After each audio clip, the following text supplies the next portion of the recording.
Thanks for staying with News at Prime tonight. Deputy Chief Justice Raymond Zondo will file a High Court application asking the state capture inquiry to be extended by a further 3 months. It's to allow the Commission to hear further oral evidence and conclude its report.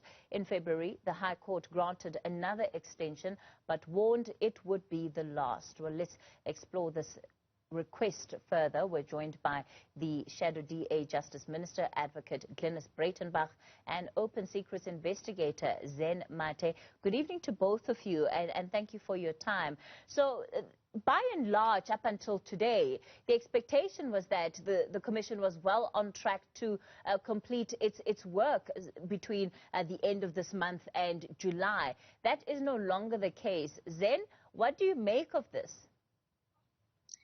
I think it is a little bit to be expected. As we saw the Commission aiming to end its hearings recently, I think the extension isn't surprising.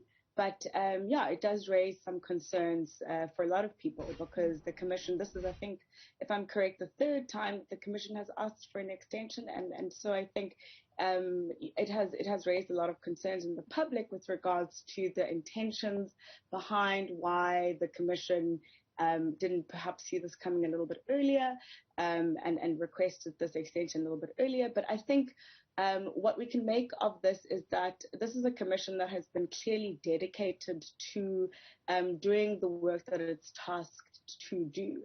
And the extension that it's requesting isn't necessarily very long.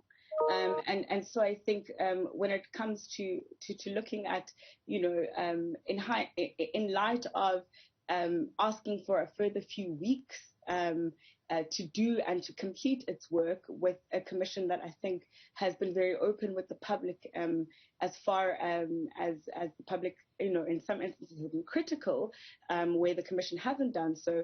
I think we can safely assume as the public that this is done in good faith by the Commission and that the Commission isn't necessarily extending for no reason. I think Judge Zondo himself said he has been tasked to do what he's been called to do, and he won't necessarily end the Commission because that's what he's, you know, been told and been looking by some forces to be made to do. So I think we can look at the extension by some facts as in light of the work that the Commission's been doing and in entrusting the public by being open and transparent as far as possible, that this extension, you know, another 6 weeks is arguably to do the work that it's tasked to do is arguably in good faith and might help the Commission to do exactly what it has been asked to do. Advocate Breitenbach, your take?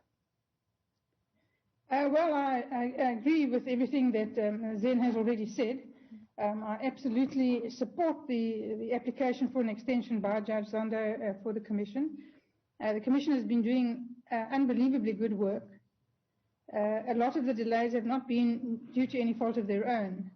So people have been unable to come, people have been recalcitrant, they've had to fight to get people to come. COVID hasn't helped. So, you know, given the circumstances under which this Commission has had to operate, which were unforeseen and completely unusual and unique, it's not unforeseen that they wouldn't finish, and it's not a frivolous or a mala fide application for an extension. And I sincerely hope that the High Court grants them the extension, because I think there's a lot of very important wrapping up work to be done. And I think the Commission and South Africa will be poorer if they're not allowed to have an extension in order to wrap up logically some of the loose ends. So yes, we support the application. We sincerely hope they get it. We believe that the Commission has done the most incredible work in exposing the extent of state capture. And honestly, I mean, what they've exposed is a tenth of what there is, but, you know, we don't live in a perfect world and we need to get on with what they've exposed. So, you know, the National Prosecuting Authority must also come to the party and use the information that the Commission is making available, and we need to start seeing some consequences for this appalling behaviour over the past decade and a half. Of course, the request for the extension automatically triggers the question of how much more money does this automatically entail. So how much will Treasury need to give to the Commission in order for it to complete its work? We've already heard from the Finance Minister before that he certainly is not willing to give the Commission a lot more money than he has. And we know the bill is sitting at close to R1 billion right now. Advocate Breitenbach? Cheap at the price. For the information that has come out of the Commission, for the uncovering and unravelling of the extent of state capture, of the destruction of the South African economy, of the malicious, insidious corruption, cheap at the price. And the Finance Minister would do well to find the money for the Commission. Money has been found to bail out useless, failing, ailing, bankrupt state-owned enterprises like SAA that we don't need and don't want. So if they can find the billions to bail out SAA 6-7 times, please believe me, they must find the money for the Zondo Commission, who has delivered. State-owned enterprises haven't delivered, yet they get bailed out on a regular basis at the taxpayer's expense. I'm sure that if taxpayers had a choice, they would say bail out Zondo, because he's done his job, he's delivered, he's produced what he was asked to produce, he's produced what he set out to produce, he's done a brilliant job. So if they need to find a bit more money for him, they should find it. Zen? I mean, I would say that, to say, the Commission has cost the taxpayer, close to R1 billion is again, as, the revelations at the Commission have shown that state capture has cost the country something close to 50 billion.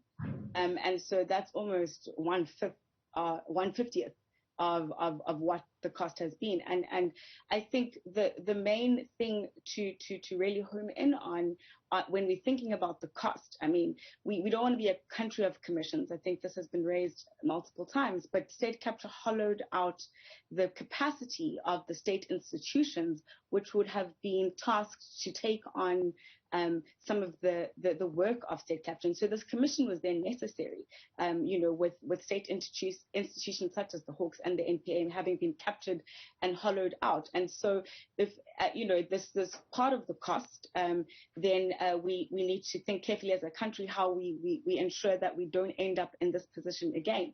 And again, we're trying to ensure that we rebuilding state capacity to ensure that the institutions of the state that are tasked to deal with these with corruption and economic crime are able, in fact, to do so and are not captured. And the cost is not only a monetary cost; it's a social cost.